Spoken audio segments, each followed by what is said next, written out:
Bonjour et bienvenue dans le Grand JT des Territoires, sur vos chaînes locales et régionales et sur TV5 Monde. Voici les titres de l'actualité de cette édition. Le gouvernement demande aux éducateurs spécialisés de s'impliquer dans la surveillance des quartiers sensibles. Reportage dans ce journal de TL7 qui a rencontré ces hommes et ces femmes qui exercent un métier difficile mais essentiel. Des images rares dans ce journal, nous partirons dans les Hauts-de-France. Tous les 9 mois, l'armée américaine procède à la relève des troupes stationnées en Europe. La chaîne WEO, nos partenaires, ont assisté à ces manœuvres spectaculaires qui impliquent, vous allez le voir, une logistique peu commune. Sédentarité, malbouffe, l'obésité parfois taboue est devenue l'une des problématiques très importantes de santé publique dans nos sociétés. Nous verrons des images spectaculaires de l'évacuation par grue en Occitanie de cet homme de 300 kilos hospitalisé mais qui aujourd'hui, heureusement, va mieux. Et puis vous voulez rouler en voiture de luxe ou de collection mais vous pensez que vous n'en avez pas les moyens ? Eh bien TV7 a peut-être trouvé une solution compatible avec vos budgets pour vos week-ends de frime. Vous le verrez en fin de journal. Vous le savez, ces derniers jours, la tension est palpable dans certains quartiers dits sensibles. Le gouvernement surveille de près la montée de la violence et demande aux éducateurs spécialisés de rapporter les faits lorsque ces tensions se présentent sur le terrain, mais aussi leurs inquiétudes et leurs préoccupations. La Ligérienne Anne-Marie Fauvé, qui a rencontré les équipes de TL7, est aussi présidente du Comité national de liaison des acteurs de la prévention spécialisée. Et pour elle, c'est clair, la crise sanitaire et notamment le couvre-feu jouent un rôle dans l'escalade de la violence. Reportage d'Anthony Verpillon pour la télévision de la Loire. Il faut encore tenir 4 à 6 semaines. Cette petite phrase prononcée par le président de la République hier au sujet du couvre-feu pourrait avoir un impact important. Les jeunes vivent de plus en plus mal les restrictions dues à la crise sanitaire. Un constat largement relayé par les éducateurs spécialisés sur le terrain, confrontés à plusieurs impasses. La souffrance qu'on rencontre chez ces jeunes, forcément, génère de la violence. Donc, c'est pas un phénomène qui nous surprend. Des acteurs de terrain qui constatent aussi une hausse des violences après la rixe mortelle en Essonne, au point de faire remonter ces inquiétudes auprès du ministère de la Ville, qui les a consultés hier. Il y a plus de bagarres, il y a plus d'utilisation d'armes, que ce soit des armes à feu ou que ce soit des couteaux. Et évidemment, la crise sanitaire renforce cette agressivité. Il y a des logements inadaptés dans lesquels il faut qu'ils restent. Il y a peu de perspectives d'avenir. Donc tout ça fait qu'effectivement, ça s'explique. Une montée en grade un peu moins présente dans la Loire malgré tout et qui s'explique par un tissu associatif fort dans le département. Il y a beaucoup d'associations dans la Loire, il y a beaucoup d'associations sur les quartiers qui interviennent. Il y a aussi une présence forte des voisins. Donc du coup, ça maintient le lien social. Tous restent donc vigilants, mais bonne nouvelle pour eux, le plan de relance prévoit l'embauche de 300 postes supplémentaires dans la prévention spécialisée pour accompagner la jeunesse. Voilà, de nombreux rassemblements ont eu lieu partout en France et en Bretagne à l'occasion de la Journée internationale des droits des femmes. À Lorient d'ailleurs, ils étaient 150 samedi dernier à avoir répondu à l'appel des syndicats. Et sur le chemin du cortège, des nouveaux noms de rues ont été apposés, des noms plus féminins. Xavier Patrijon de TBO, la chaîne du groupe Le Télégramme, était sur place. Renommer les rues et places lorientaises car trop peu portent des noms féminins, moins de 6%. C'est le symbole choisi cette année pour le rassemblement de lutte pour le droit des femmes. Permettre aux femmes de reprendre leur place dans la rue. On n'a pas le choix. On n'a pas le choix et on le fait pour nos enfants demain, aujourd'hui et demain. 150 personnes suivaient le cortège et les présentations de femmes emblématiques au gré des rues, au fil des collages. Au-delà de cette action, ce sont encore et toujours les mêmes inégalités qui sont pointées du doigt. On pourrait parler de beaucoup de choses. On pourrait parler des inégalités salariales qui persistent. On pourrait parler aussi des inégalités de représentation en fait, dans l'espace public, dans l'histoire, dans les manuels scolaires. Le collectif Nous Toutes se bat d'ailleurs toujours pour le retour d'un lieu d'accueil dédié pour les femmes à Lorient. Le rendez-vous est donné l'année prochaine, le 8 mars, pour constater ou non une évolution de notre société sur l'égalité entre les femmes et les hommes. Et puis à Paris, regardez ces images de la chaîne parisienne Télébocal. C'était une manif pour les droits des femmes qui est partie de Port-Royal jusqu'à République. Écoutez d'ailleurs l'une de ces manifestantes. Pas sûr que quand moi je mourrai, la société sera égalitaire, ça j'y crois pas. La société est faite par les hommes et pour les hommes, donc nous on est là à demander nos droits en attendant qu'on nous les donne. On reste toujours dans une actualité très féminine, décidément cette semaine, et on prend la direction de la Savoie pour aller découvrir une piste olympique de bobsleigh. C'est là que 2 bobeuses, c'est comme cela qu'on les appelle, s'entraînent en cette fin de saison. Les 2 nouvelles pépites de la discipline rêvent de représenter la France dans moins d'1 an aux Jeux Olympiques d'hiver de Pékin. Et il s'agirait là d'une première pour un équipage français en bobsleigh féminin. La chaîne 8 Mont-Blanc, nos partenaires sur place, les ont rencontrés. Regardez. Ce début du mois de mars marque la fin d'une longue saison pour Margot Bock et Carla Sénéchal. Pour Margot, la pilote originaire de la Plagne, et Carla, la pousseuse chambérienne, cette saison 2020-2021 est surtout celle de la confirmation. À respectivement 21 et 24 ans, les 2 bobeuses du Team France ont clairement franchi un palier cette année. Pour preuve, pour leur première participation à des mondiaux seniors de bobsleigh en février dernier, leur 15e place finale ne les a pas totalement satisfaites. Contente parce qu'on a pu prendre de l'expérience, on a pu faire 3 belles descentes. On commence à voir où on peut se placer au niveau des meilleurs. Après, un peu déçu parce que d'une part, il y a une manche qui a été ratée, donc forcément de la déception puisqu'on voulait accrocher un top 10. Pour Margot Bock, sacrée championne du monde des moins de 23 ans au mois de janvier avec Madison Stringer, une autre coéquipière, la progression est même fulgurante. Elles veulent être le premier équipage féminin du bobsleigh français à se qualifier pour les Jeux Olympiques en 2022. Je pense qu'on peut aller très loin parce qu'on est ambitieuse et très motivée. On est prête à tout pour performer, pour réaliser notre rêve. Et pourtant, rien ou pas grand-chose ne prédestinait ces 2 grandes sportives à se rencontrer et encore moins à faire équipe. En juillet 2018, Margot, qui a décidé de quitter la luge pour le bobsleigh, contacte via les réseaux sociaux Carla, qui pratique l'athlétisme, pour lui présenter son projet un peu fou de participer un jour au JO. C'est un véritable coup de foudre professionnel et l'estime entre elles est totalement réciproque. C'est une personne extraordinaire qui est vraiment dévouée et qui fait tout pour réussir. Et vraiment, je suis qu'admirative. Elle est très jeune, elle est déterminée, elle sait ce qu'elle veut. Et pour moi, c'est quelqu'un qui ira loin, autant dans le sport que dans sa vie, puisqu'elle sait où elle va et elle sait ce qu'elle a envie et c'est le plus important. Cette aventure sportive s'est aujourd'hui transformée en une véritable aventure humaine pour Margot Bock et Carla Sénéchal, qui partagent tout 6 mois dans l'année. Et aujourd'hui, plus que jamais, l'addition de ces 2 grands talents fait grandir le sport féminin français. Et puis toujours à propos de cette journée internationale des droits des femmes, regardez ces images de nos partenaires de la Provence. En à peine quelques secondes, ces féministes vont devoir coller leurs phrases sur les murs des rues marseillaises depuis l'année dernière et avec le couvre-feu. Ces colleuses n'ont d'autre choix que d'agir en plein jour aux yeux de tous. Une action militante pour dénoncer les violences sexistes et sexuelles faites aux femmes, ayant pour but de susciter la réaction des passants. Elles sont peut-être obligées de le faire parce qu'on ne les entend pas dans les médias et dans la société normale. Et du coup, je suis contente de voir les personnes qui font ça. En tout cas, moi je l'ai vu, donc si moi je l'ai vu, d'autres l'ont vu. Et si je m'arrête, c'est que d'autres vont s'y arrêter, même par le regard. Et puis nous ouvrons une page sport maintenant dans ce grand JT des territoires avec la fameuse course cycliste Paris-Nice qui est partie dimanche dernier depuis les Yvelines. C'est la commune de Saint-Cyr-l'École qui a lancé l'événement. Puis ce fut au tour de Ouinville-sur-Moncian qui a ensuite accueilli l'épreuve. Cette petite commune du nord des Yvelines de 1100 habitants organise pour la première fois de son histoire le départ de la course au soleil. TV78 était bien sûr dans le peloton. Après Saint-Cyr-l'École, c'est au tour de Ouinville-sur-Moncian d'accueillir l'épreuve ce lundi 8 mars. Cette petite commune du nord des Yvelines de 1100 habitants organise pour la première fois de son histoire le départ de la course au soleil. On a besoin d'être accueillis dans des villes et elles le font très bien. Il y a le gratin mondial qui est là, c'est le charme du vélo de pouvoir faire ça. On ne pourra pas emmener le PSG jouer à Ouinville-sur-Moncian, ni l'équipe de France de football, mais on peut emmener les meilleurs coureurs cyclistes du monde.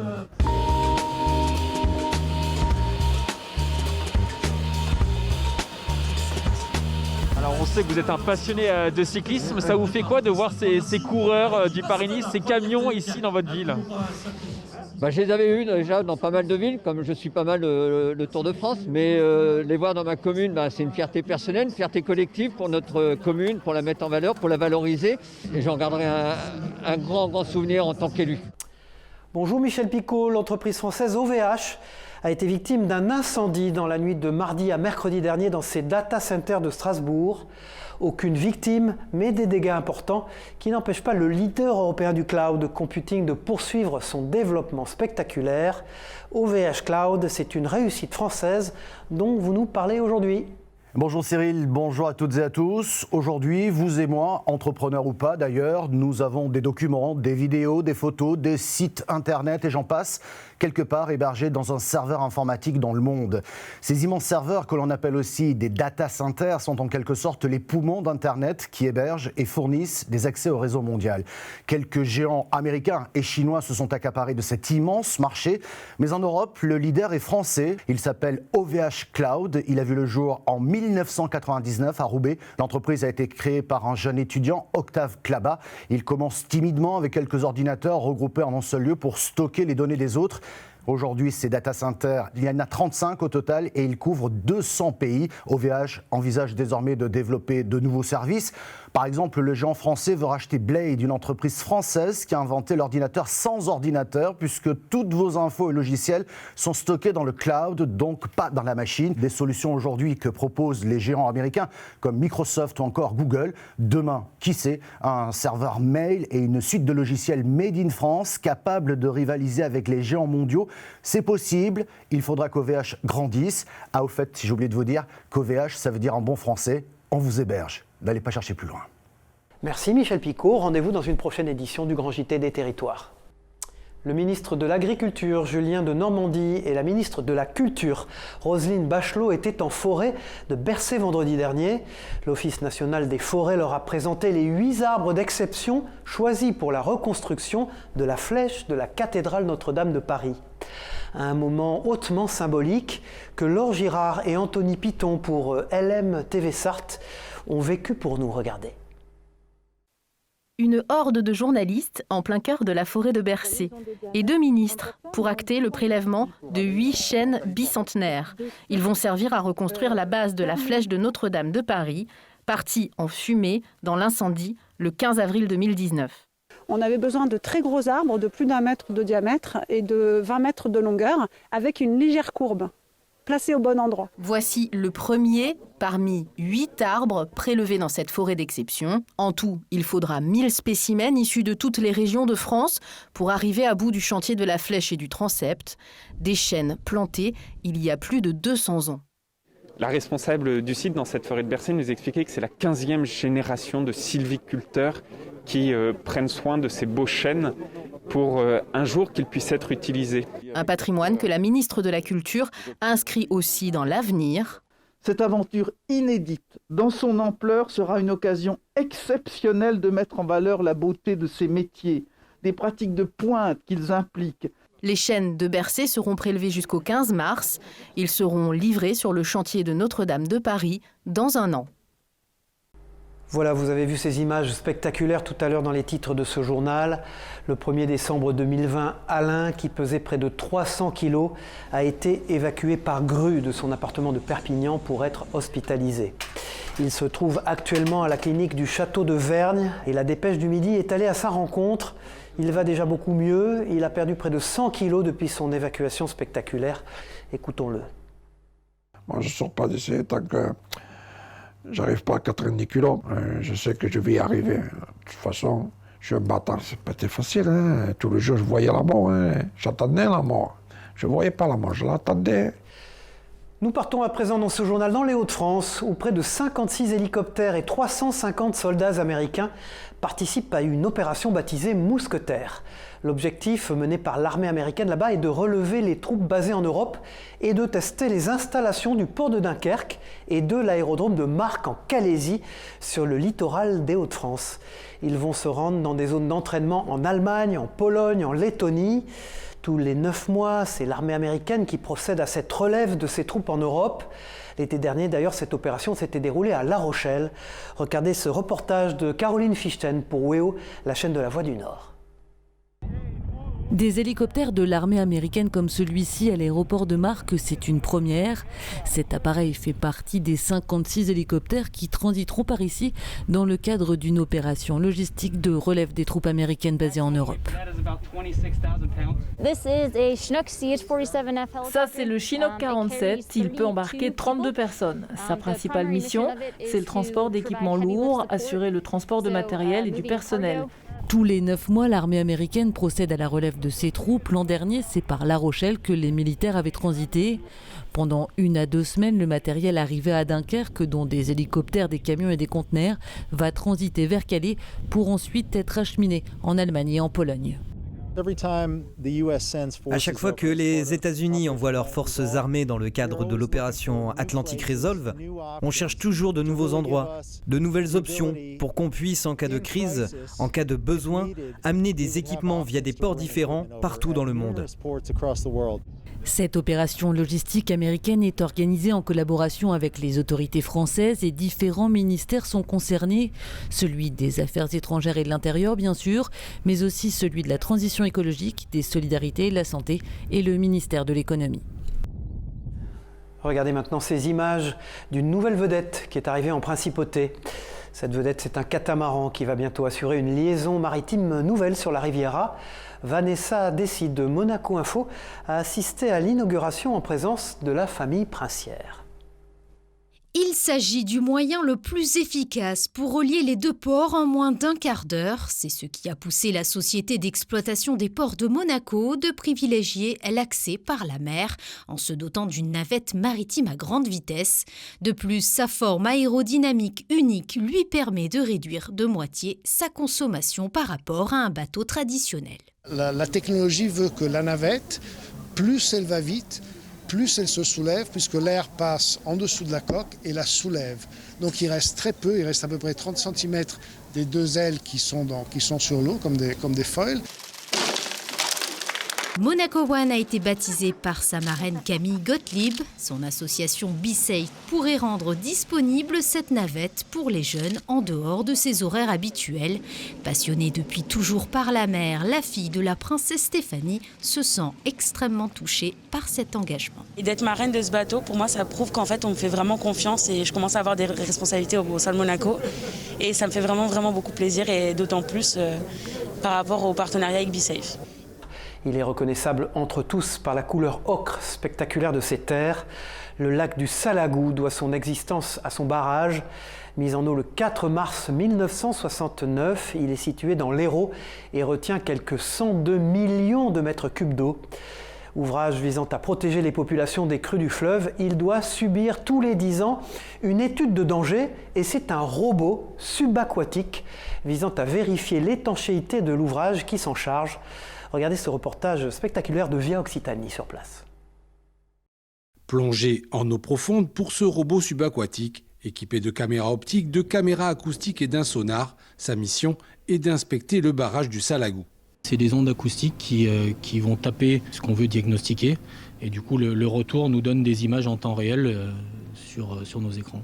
Même avec une visibilité nulle où le plongeur lui ne verrait pas 2 cm, avec ça on a une vision très claire de ce qui se passe devant nous.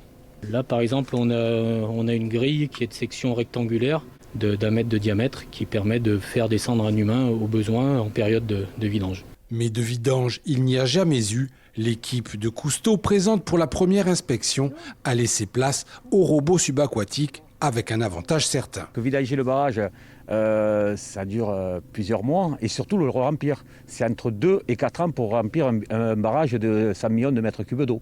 Cette opération de contrôle, appelée étude de danger, est obligatoire et doit être renouvelée tous les 10 ans. Donc on vient ausculter le parement qui est noyé derrière moi, qui est sous à peu près 50 mètres d'eau, pour après derrière, si on avait un défaut, avoir un diagnostic qui permettrait d'avoir peut-être d'engager des travaux en fonction des conclusions qu'on pourrait faire. Chaque année, en moyenne, 200 000 € sont investis par le département de l'Hérault dans le barrage du Salagou et son lac, à la fois atout touristique, outil d'irrigation et de protection des populations. Vous le savez, c'est la boisson la plus consommée au monde. Y aura-t-il un café 100% martiniquais qui pourrait séduire bientôt les connaisseurs ? Le parc naturel régional de la Martinique organisait en tout cas la dégustation de la première récolte de café Arabica typica, c'est son nom. La plantation est lancée depuis 3 ans sur des parcelles expérimentales. Pour relancer la filière de production de café sur l'île, tout est possible. À long terme, l'objectif est d'en faire un café d'excellence. Un reportage sur place de ATV Martinique, nos confrères et partenaires. Pour certains, il est difficile de démarrer la journée sans lui. Le café, rituel du matin, se reconnaît à sa couleur, son odeur et son goût. Celui-ci est un produit purement martiniquais, un café Arabica Typica avec ses spécificités. On va moins torréfier, le café sera plus clair, mais ce n'est pas un café de chololo. Un peu plus de subtilité, mais de l'intensité aromatique. Quand c'est bien extrait, c'est vraiment intéressant à déguster. Cette dégustation est le moment de découvrir le résultat de cette première récolte. D'ailleurs, cultiver ce café demande quelques particularités. C'est un café qui est assez difficile à cultiver parce qu'on n'utilise pas de produits. On cultive ce café-là à partir de 500 mètres d'altitude pour arriver au but final qu'on veut arriver, l'excellence, un café d'excellence. Pour le parc naturel de Martinique, la filière est prometteuse et avoir un café d'excellence est à portée de grain. Nous voulons développer toute une filière avec de nouveaux métiers autour de ce projet. Toute la Martinique ne pourra pas se lancer vers cette filière d'excellence, puisqu'il y a des critères à respecter. Mais nous pouvons penser un développement de la filière café avec d'autres types de café. Valorisation de la filière café, de la filière cacao. La Martinique serait-elle fertile aux produits d'exception ? Voilà, après les Antilles, on se rend du côté de la Nouvelle-Aquitaine maintenant dans ce JT, dans le centre-ville de Limoges, plus précisément place Fournier. Des archéologues fouillent depuis le mois de février et leurs recherches se révèlent bien fructueuses. Un four, un mur d'enceinte et une centaine de squelettes du XIIIe siècle viennent d'être dévoilés à seulement 40 cm de la surface de la rue. Ce sont des images réalisées sur place par nos partenaires de la chaîne 7 à Limoges. À la fin du XIIe ou au début du XIIIe siècle, se sont installées des tombes et on a tout un vaste cimetière qui se développe ici. Donc on a pour l'instant peut-être une centaine de tombes qu'on a pu mettre au jour. On reste en Nouvelle-Aquitaine pour découvrir ce reportage qui va intéresser les amateurs de belles voitures. Vous allez le voir, elles deviennent accessibles pour tous ou presque. Les voitures de location sont souvent des biens rares et onéreux. Pourtant, il est possible de les louer pour un week-end ou pour une journée sans passer par un garage. Une start-up bordelaise a eu l'idée et propose la location de ces automobiles anciennes en mettant en contact directement le propriétaire avec le locataire, à la manière de la plateforme de logement Airbnb. C'est un reportage de TV7, la chaîne du groupe Sud-Ouest sur place. Retrouver le goût des vacances au volant d'une vieille voiture et profiter de la route, c'est le programme du week-end pour ce jeune couple. On est fraîchement mariés, les frontières sont fermées, il est difficile de partir en voyage de noces, alors l'idée est venue assez spontanément en fait de plutôt rester en France et de découvrir la France différemment. Différemment. Une expérience de conduite réservée sur internet qui leur revient à un peu plus de 300 €.